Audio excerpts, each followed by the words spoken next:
Voir la fonction exponentielle, mini-fiche de cours avec toutes les informations qui suffit pour avoir 20 sur 20 à n'importe quel sujet de DST, n'importe quel sujet du bac. Donc comme toutes les fonctions de référence, le plus simple, c'est de partir du graphique.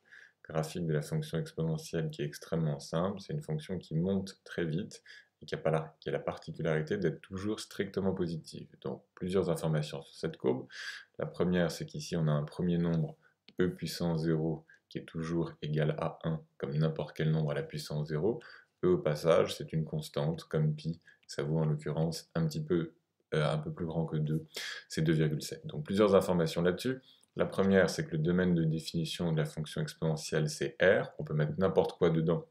C'est important, la fonction logarithme, on pourra mettre que des nombres strictement positifs, donc aucun problème de domaine de définition. Et autre point important, quel que soit le truc que l'on considère, que j'appelle grand X, exponentielle de ce truc est toujours strictement positif. Ça va nous servir beaucoup dans les études de signes de dérivés. Les carrés étaient positifs, les racines carrées étaient positives jusqu'à présent, mais maintenant, exponentielle de n'importe quoi, c'est toujours un nombre qui est strictement positif. D'autres informations contenues dans cette courbe, les limites. La limite de E de truc, quand ce truc tend vers plus l'infini, est clairement égale à plus l'infini. Il n'y a pas d'asymptote puisque infini et infini, je rappelle le moyen mnémotechnique pour avoir les asymptotes à coup sûr, quand il y a infini et nombre, ou bien s'il y a nombre et infini, c'est qu'il y a une asymptote, mais dès qu'il y a infini et infini, ou bien nombre et nombre, pas d'asymptote. Même chose ici, la limite de E de truc quand ce truc tend vers moins l'infini, on voit ici qu'on se rapproche de plus en plus de 0, donc on a bien notre moyen mnémotechnique, infini et nombre, donc oui il y a une asymptote, ça c'est la ligne des x, ça c'est la ligne des y, x égale moins l'infini ça n'existe pas,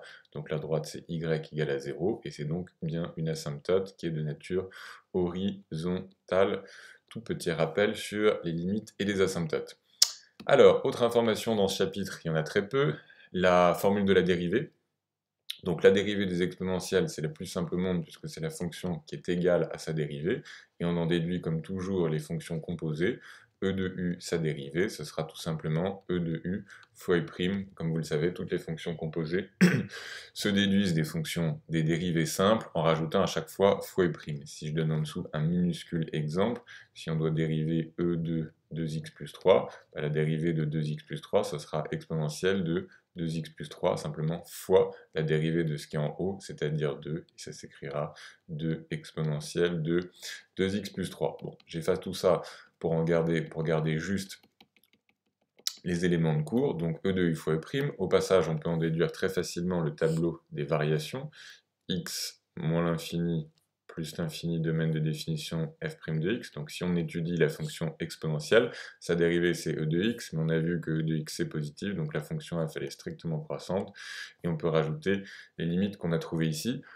Le tableau de signes, ça n'a aucun intérêt de le faire, puisque e de n'importe quoi c'est toujours positif, ce sera un gros signe plus. Quelles sont les autres petites propriétés à connaître? D'abord, les propriétés algébriques, hyper importante à connaître et très facile puisque ce sont les mêmes que celles pour les puissances qu'on a apprises au collège, c'est-à-dire E de A fois E de B qui est égal à E de A plus B.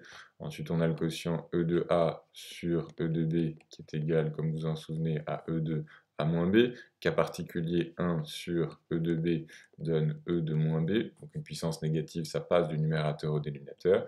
Et enfin, puissance de puissance, E de A, le tout à la puissance B, fait E de A fois B. Voilà pour les propriétés algébriques, ça c'est pour la dérivée. Ici on a les limites, domaine de définition, positivité. Qu'est-ce qu'il nous faut savoir d'autre? Alors, quelques petites valeurs particulières à connaître, les valeurs particulières dont on se sert assez souvent.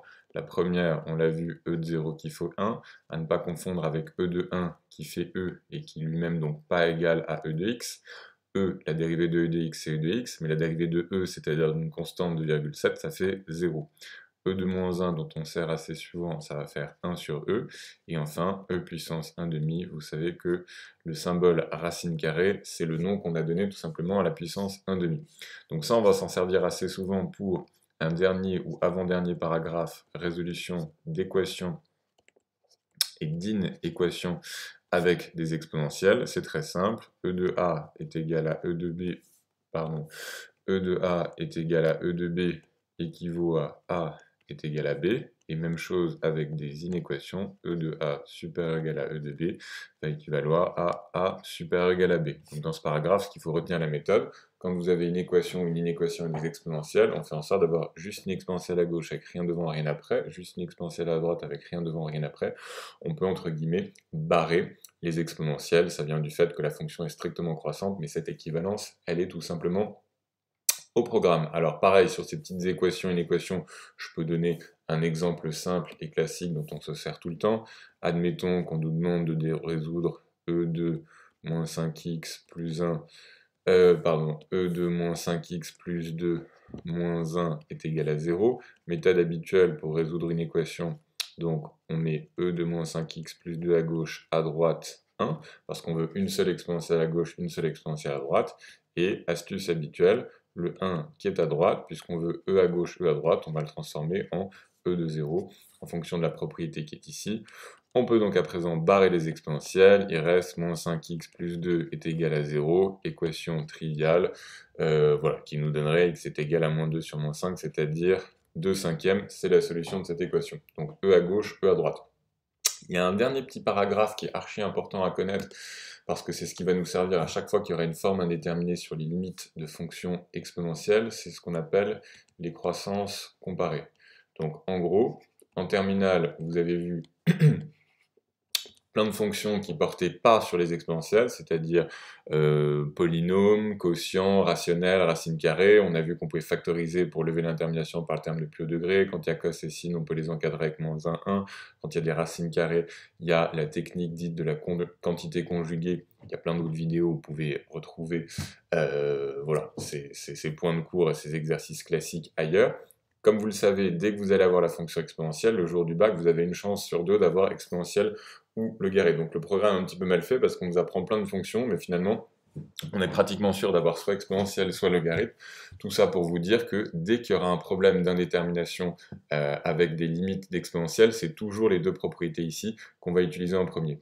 Donc l'idée c'est quoi? C'est de ne pas les apprendre bêtement, ça va se présenter comme limite de truc, E de truc, quand ce truc tend vers quelque chose égale à quelque chose, et on aura la même chose, limite de E de truc sur truc, quand ce truc tend vers quelque chose égale à quelque chose. Alors pourquoi l'expression croissance comparée? C'est tout bête. Si on revient à notre courbe, ça c'est l'expression de E de x. On pourrait ici tracer ce qu'on appelle la première bisectrice qui a pour équation y égale x. Au passage, je le dis pour le glisser dans votre esprit, la fonction exponentielle elle sera symétrique, elle aura cette tête-là. Ça, ce sera ln de x. Donc peu importe pour l'instant, je l'efface. Nous, on a juste besoin d'avoir ça et ça, tout ça pour dire que bah, la fonction exponentielle, elle monte vers l'infini, mais elle monte beaucoup plus vite que y égale x. Donc si on compare la croissance, ce sera toujours l'exponentielle qui va l'emporter entre guillemets. Donc comment est-ce qu'on apprend ce paragraphe de façon intelligente? Bah, tout simplement de la façon suivante. Si on a les quatre formes indéterminées, donc je les rappelle, c'est plus l'infini, moins l'infini, on ne sait pas ce que ça donne, infini fois 0, on ne sait pas si ça ramène à 0, infini sur infini, on ne sait pas ce que c'est, et 0 sur 0, on ne sait pas ce que c'est. Il y en a une, deux, puis 3, 4 avec les divisions. Pour qu'il y ait indétermination, il faut qu'il y ait donc une de ces quatre formes. Là, si on fait tendre, puisque le domaine de définition c'est R moins l'infini plus l'infini, si ici on fait tendre vers plus l'infini, on n'a pas besoin de fiche pour ça. Ça fait plus l'infini fois plus l'infini, ça fait plus l'infini. Moralité ici, c'est forcément moins l'infini. Et comme on a dit que c'était lui qui l'emportait, en effet, ici dans notre tête à la louche, ça ferait x qui tend vers moins l'infini, e de moins l'infini, ça fait 0. Donc on a la forme indéterminée moins l'infini fois 0 entre guillemets, interdiction formelle d'écrire ça sur votre copie, mais c'est ça qu'on se dit dans notre tête, bah, c'est l'exponentielle qui l'emporte entre guillemets, donc ça fait 0. Pareil pour ici, il faut faire plus l'infini pour que ce soit infini sur infini.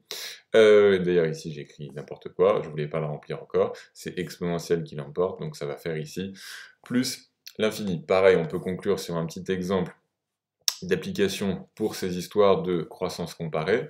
La manière dont ça risque de se présenter le jour du bac, ça peut être par exemple f de x est égal à, on nous parle par exemple de exponentielle de j n'importe quoi, moins 3x avec devant un x, et on nous demande la limite en plus l'infini. Donc limite en plus l'infini, qu'est-ce qu'il faut faire pour ça? Donc ce qu'il faut bien comprendre, c'est que cette propriété, elle s'applique à la lettre, c'est-à-dire j'ai mis grande croix, grand X, qui signifie un truc qui tend vers moins l'infini. Donc il faut qu'il y ait exactement pardon, la même chose ici que là. Donc là, on n'a pas tout à fait ça, il y a une modification algébrique à faire, je fais l'exercice en dessous, il faut écrire que f de x est égal à, on va forcer l'écriture de ce qu'on veut, c'est-à-dire ça. S'il y avait ça, on est bien dans le cas de ce qu'on veut, c'est-à-dire truc fois e de truc avec ce truc qui tend clairement vers moins l'infini, puisque comme on tend vers plus l'infini, moins 3x vers tendre vers moins l'infini. Simplement, il faut bien qu'il y ait égalité, donc ça c'est ce qu'on force à écrire, et pour que ce truc-là soit égal à ça, un peu comme quand on factorise par le terme de plus haut degré, on fait une compensation par un coefficient, en l'occurrence moins un tiers. Si je fais moins un tiers fois tout ça, moins par moins ça s'en va, 3 fois un tiers ça disparaît, et là on a bien notre cours. Donc, qu'est-ce qu'on fait ici? Rédaction en 3 temps. 1, la limite de ce qu'il y a le plus à l'intérieur, la limite de moins 3x quand x tend vers plus l'infini est égal à moins l'infini. 2, or, limite du cours, et vous pouvez citer la propriété d'après les... Ça leur plaît beaucoup que vous écriviez ça sur votre copie de rappel et croissance comparée. D'après les croissances comparées, j'écris comme un cochon, vous avez compris, la limite de truc, e de truc, quand ce truc tend vers moins l'infini est égal à 0. Donc là, on a bien la limite d'un truc, on a bien la limite, pardon, de truc fois e de truc, avec le truc en question, entre guillemets, qui est moins 3x. On peut donc conclure, composition, là je fais vraiment la rédaction idéale, entre guillemets, que la limite de moins 3x, e de moins 3x, quand ce truc tend vers plus l'infini, puisque le truc en question, moins 3x, ce qui joue le rôle de grand X, pardon, tend vers moins l'infini, ça va bien faire 0. Et enfin, on conclurait évidemment par produit, puisqu'il y a ici moins un tiers fois ça, moins un tiers fois 0, ça ferait bien limite de f de x quand x tend vers plus l'infini est égal à 0. Il irait au passage ici, comme on a 0 et infini, il y a bien une asymptote. X égale plus l'infini, c'est pas possible comme équation de droite, donc c'est y égale 0, et c'est une asymptote qu'on peut qualifier de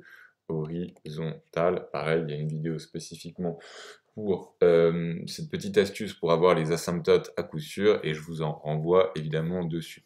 Donc le but ici, c'était simplement de faire une fiche de cours simple sur exponentielle. Donc là, j'ai pas réussi à faire tenir tout sur une page, mais on y est presque. En gros, c'est une fonction qui est strictement croissante, e de 0, limite en plus l'infini c'est plus l'infini, en moins l'infini c'est 0, une asymptote horizontale, domaine de définition c'est R, e de n'importe quoi c'est toujours positif, la dérivée d'exponentielle c'est exponentielle, donc ça rendra les dérivées et les études très simples, e de u ça fait e de u fois u', propriété algébrique, aucun problème, c'est les mêmes que les puissances, vous allez faire 10 puissance a fois 10 puissance b, des équivalents, des exercices équivalents à ceux que vous avez fait au collège.